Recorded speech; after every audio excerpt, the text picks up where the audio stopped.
We bring in the host of Special Report. Bret Baier is with us. Bret, thank you for being with us.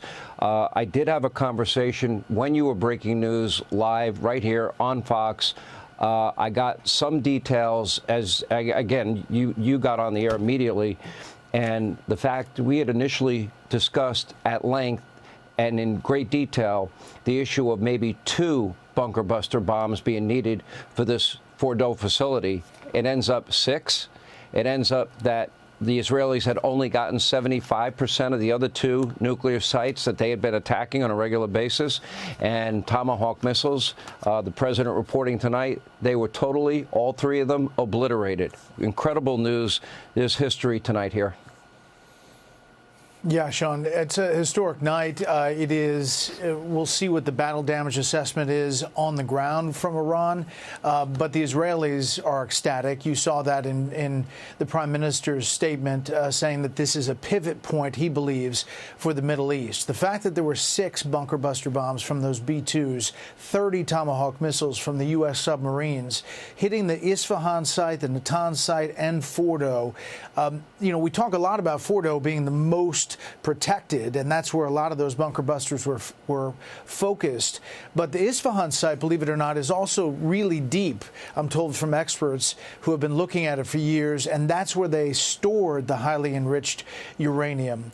I think there's going to be a real question about what goes forward, what happens next. I've been in contact with some of our allies, leaders in the region and other countries in the region, and one said this to me: Iran will have to respond. They have to save face. Their capabilities have been degraded, but they're not impotent. That's important to realize, that while the president is saying that this is a tremendous success and he believes they have been completely obliterated, the history will show that the Iran leadership will not go down without swinging. What that swing Brett, looks like, I can add some we've seen the color missiles. to that. Yeah, go ahead. You know, no one could argue, I think, by any objective measure that this phase of this operation was a complete success. But there is a part 2, and they did game out all of this. And as you and I both know, there have been many, many meetings where these plans have been discussed in great detail. And part 2 of this, though, is to protect American assets on the ground in the region.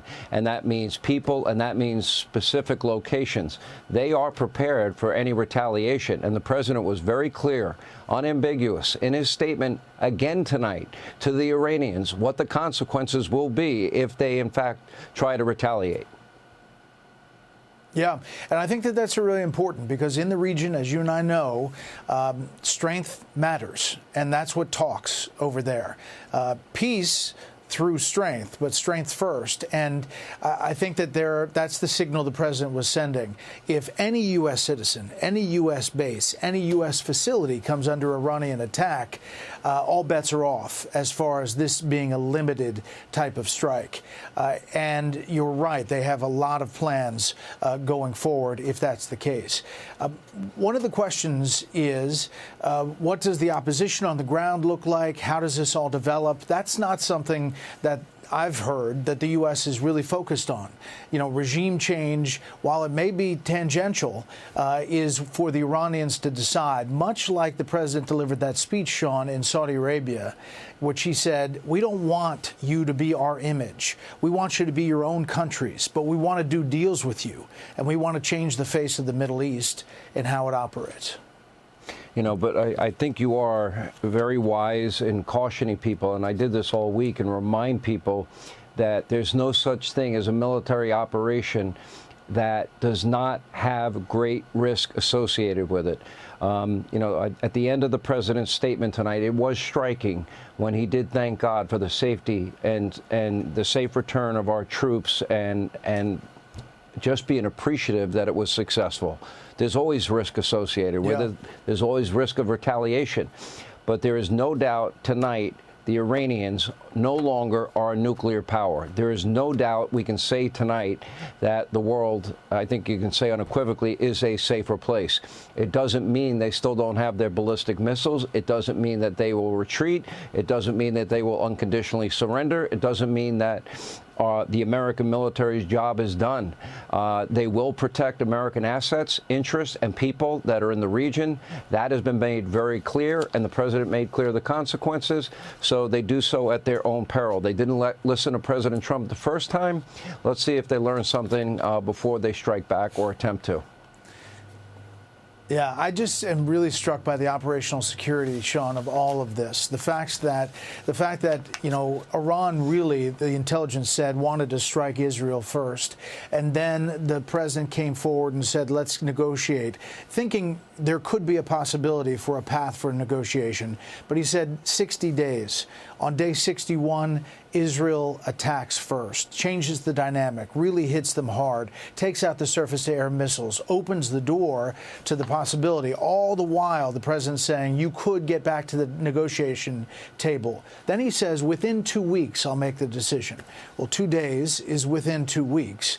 He wasn't lying, but it was about operational security. And when the 6 B-2 bombers go west, everybody's looking, they're covering it over there. It's look at the shiny thing. It was already in motion in the east. Yeah, no doubt about it.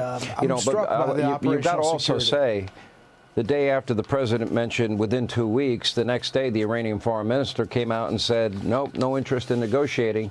That could have accelerated the timeline, but that would only be speculation on my part.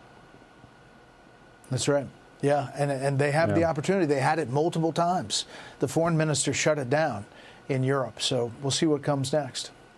All right, Bret Baier, as always, we appreciate you being with us. And special report every weeknight, 6 Eastern, right here on the Fox News channel. Hey, Sean Hannity here. Hey, click here to subscribe to Fox News YouTube page and catch our hottest interviews and most compelling analysis. You will not get it anywhere else.